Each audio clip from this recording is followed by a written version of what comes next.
Con Óscar Ugarte, exministro de Salud, a quien damos la bienvenida al vuelo. Exministro Ugarte, ¿cómo está? Raúl, buenos días. Muchas gracias por la invitación a tu programa. A usted por aceptarla. Bueno, algunas cifras que la verdad son realmente impresionantes. En el año 2022 se produjeron 86 muertes por dengue. En lo que va de este año ya van 191 muertes. El año 2022 hubo 63.168 contagios. En lo que va de este año ya van 129.639 contagios. Y yo quisiera ir al origen de toda esta catástrofe sanitaria que está viviendo nuestro país, que puede parecer una frivolidad, pero me parece que no lo es. Y es la ausencia de la ministra durante los días en los que se produjeron las lluvias y avalanchas que han, digamos, despertado esta situación. Ella dijo, bueno, que se iba unos días y que su ausencia no iba a tener impacto. Parece que no ha sido así. No, efectivamente los días que viajó, no recuerdo el número exacto, pero debe haber sido 4 o 5 días, en realidad no afecta la evolución que tiene esta Lo quiero decir, epidemia. digamos, como gesto político, ministro Ugarte, digamos, en medio de esa situación, con gente que estaba sufriendo, digamos, lesiones, No, digamos, sí, con una emergencia climática que tarde o temprano se iba a traducir en una situación que iba a despertar la presencia de mosquitos como, como los que ahora producen el dengue, lo mínimo que se le podía pedir en esa emergencia a la ministra de Salud era que estuviera al pie del cañón. bueno, esa observación sí es adecuada, digamos, pero efectivamente hay que ver de conjunto el tema del dengue. Me parece que las cifras que ustedes han dado ahorita por el 2000 no pertenecen al 2022, sino al 2016, que No, es son las cifras que ha publicado el comercio, año 2022. los picos que ha tenido la epidemia del dengue en los últimos 20 años, digamos, es 2010, 35.000 casos, que hasta el momento era el pico más alto. Después se redujo y luego vino con el niño costero el 2016, 2017, perdón, que se alcanzaron 68.000 casos. Luego se redujo Mm, y este año es el pico mayor, que sí, son exactas las que han mencionado, que estestán en casi 29.000. 130, sí, casi 130.000 ya, con 1.384 por lo menos hasta ayer hospitalizados y 135 fallecidos. O sea, Mm, lo que es cierto es que es la ola epidémica más alta en la historia del Perú. Y efectivamente hay que señalar, como lo ha señalado la comisión de expertos, que ha habido, digamos, una bajada de guardia, que no es solo en los últimos meses, sino, digamos, desde la pandemia, así como se descuidó, digamos, la vacunación regular de niños, y esto ya todo el mundo lo reconoce, también se descuidó la vigilancia y el control del germen, perdón, del insecto que transmite el dengue, o sea, el vector. Entonces esto se le denomina el control vectorial y es cierto, no ha habido control vectorial o ha sido muy esporádico en los últimos años. Es por eso que cuando, digamos, se desencadena esta epidemia, en realidad se hubiese podido detectar que ya la Aedes aegypti desde por lo menos el año pasado venía creciendo y sí, era momento de hacer acciones como fumigación y otras. Este, creo que digamos, de acuerdo a las recomendaciones que la Comisión de Expertos que acaba de ser, digamos, disuelta, planteó, la primera es esa del control vectorial.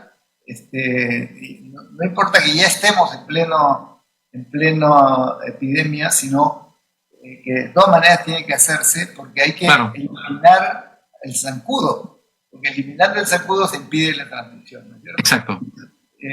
Pero la segunda orientación que ha sido recomendada por la comisión que no quiere decir que no se esté haciendo, pero ahí se ha incidido, de acuerdo a los expertos, es en el tratamiento de los casos. Una cosa es la prevención, ¿no es cierto?, eliminando el zancudo, pero en el tratamiento dos cosas muy importantes. Uno, la detección temprana para poder dar el tratamiento adecuado cuando es en la fase inicial, por ejemplo, fiebre, dolores de músculos, de huesos, etcétera. Pero ahí tiene que tenerse mucha atención a lo que son los signos de alarma que pueden significar gravedad y riesgo de muerte. Es un dolor abdominal intenso, puede haber hemorragias a nivel de nariz, boca, o también shock. Cuando bueno, el dolor famoso detrás de los ojos también, ¿no?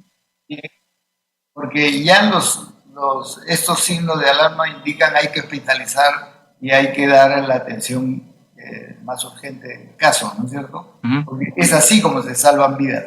Y ahí hay varias recomendaciones que da la comisión y también una comisión de expertos de OPS que ha estado la semana pasada coinciden en esas sugerencias de los tratamientos, pero ahí es donde nuevamente se ven los déficits, digamos, del sistema.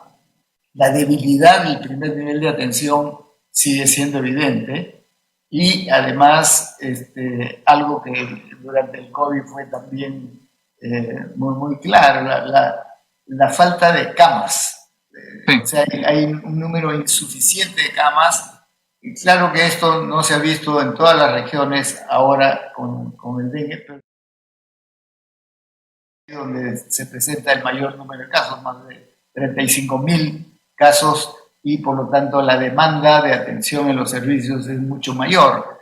Pero eso se vio con el COVID y por eso se instalaron hospitales transitorios y la recomendación fue que no sean transitorios, que queden esos ya en forma permanente, pero por razones presupuestales se decidió el año pasado retirarlos y ahora se ve que están faltando y están nuevamente instalándose, ¿no? Entonces hay que ver de conjunto y estas son las recomendaciones que la Comisión ha venido dando, así como una tercera recomendación que si bien ya no es aplicable en este momento, sí se puede aplicar perfectamente para lo que se viene con el niño global, ¿no?, que es para el siguiente semestre y el próximo año, que es la vacuna. La comisión participó en una reunión de los técnicos de la empresa Takeda, esta empresa japonesa que ha producido esta vacuna ya autorizada en Estados Unidos, con las autoridades del Ministerio de Salud.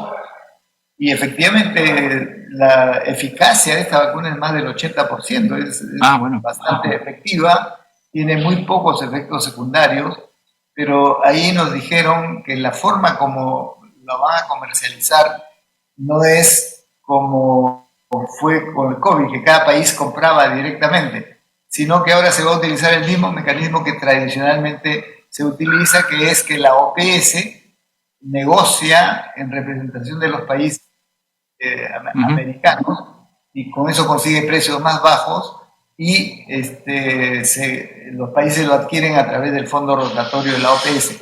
Pero este proceso, lo han dicho no solo los representantes de laboratorio, sino también de OPS, tarda unos 2 o 3 meses. Ya no es aplicable ahorita, pero sí para los meses siguientes y se va a necesitar en previsión del niño global, ¿no? Entonces, el niño global, efectivamente, donde todo puede ser incluso peor. Peor, sin duda. Estas son las 3 recomendaciones grandes, digamos, que la Comisión está haciendo al Ministerio, que es reforzar cosas que ya se vienen haciendo, pero hay que ampliarlas, perfeccionarlas, dotar de los recursos necesarios y sobre todo garantizar que las autoridades regionales y locales asuman el rol que le corresponde, porque gran parte de los recursos están transferidos ya para estas cosas, ¿no? Claro, un problema más de gestión del modelo de descentralización que tenemos. Exactamente, porque en febrero se decidió, está empezando esta epidemia, transferí 16 millones que ya están repartidos en las regiones. Hace 2 semanas otro decreto supremo autorizó 35 millones más y el SIS, el Seguro Integral de Salud, que tiene para este año alrededor de 2.000 millones a transferir para la compra de medicamentos, implementos de todo tipo, ya los transfirió. Es decir, el 80% ya fue transferido a febrero. Entonces ese dinero ya está en las regiones y ahí algunas regiones están actuando rápidamente, pero otras no tanto, y eso tiene que supervisarse para que funcione. Ahora, doctor Ugarte, algunas preguntas que tienen que ver con salubridad, pero un poco también con política. ¿Se justifica la disolución de la comisión de expertos que se ha anunciado?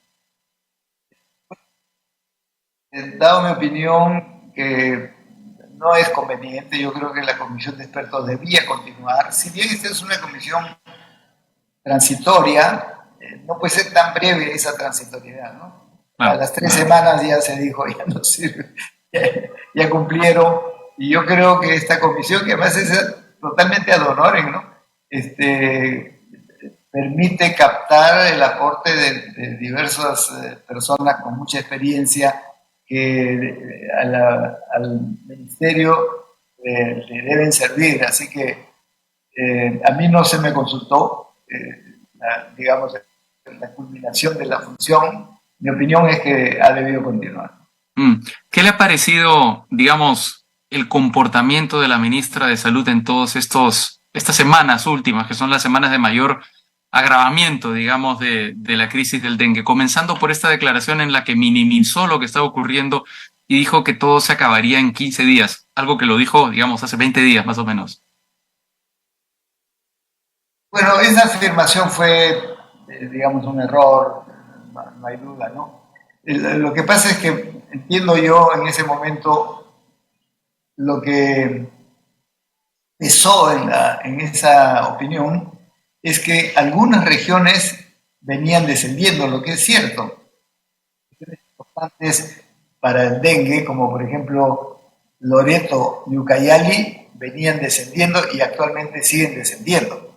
Eso es un dato cierto, pero eso no podía ocultar que otras regiones estaban en crecimiento, como es Piura, Lambayeque, Lima, Ica, ¿no es cierto?, que tradicionalmente no tienen muchos casos.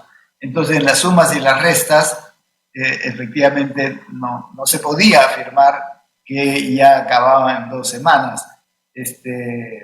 Y ahora, claro, en algún momento va a empezar a bajar, pero eso mucho depende de las acciones que se terminen de implementar, como esta, por ejemplo, el control vectorial. En la medida que eliminemos los zancudos, va a bajar el número de casos, eso es indudable, pero si no lo hacemos o si se dan las indicaciones y no se ejecutan en las regiones, eso puede tener un descenso muy lento y puede juntarse con este otro factor del niño global y tener un repunte de la epidemia en los próximos meses. Entonces, las cosas no son blanco-negro, ¿no? Hay que hacer el seguimiento, y creo que todavía no podemos decir que está controlada la epidemia, pero sí sabemos qué hacer y sí creo yo, y en eso la ministra lo que ha expresado en el Congreso es cierto, se están dando los pasos necesarios, se ha solicitado y se ha conseguido los recursos del Ministerio de Economía y Finanzas, se han transferido, se está enviando personal calificado y con experiencia a las regiones donde más se necesita, pero claro, eso es algo que tiene que irse monitoreando día a día y semana a semana, y espero que prontamente podamos tener una mejor situación que la actual. Finalmente, apelando a su condición también de político, como exministro, ¿se justificaba la interpelación a la ministra? ¿Se justifica una eventual censura? Creo que son dos cosas diferentes, ¿no? La interpelación es un derecho que tiene el Congreso para hacer en cualquier momento a cualquier, no solo ministro, sino funcionario público. Es parte de su fiscalización, digamos. Ayer lo que ha habido es la Comisión de Salud ha invitado a la ministra y la ha interrogado. Eso no puede criticarse.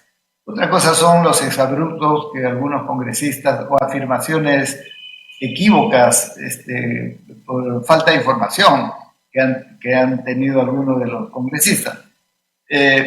Otra cosa es lo que podría ser una censura, ¿no? Entonces, a mí me parece que no es el momento de producir cambios, y ya lo hemos visto en el caso del COVID.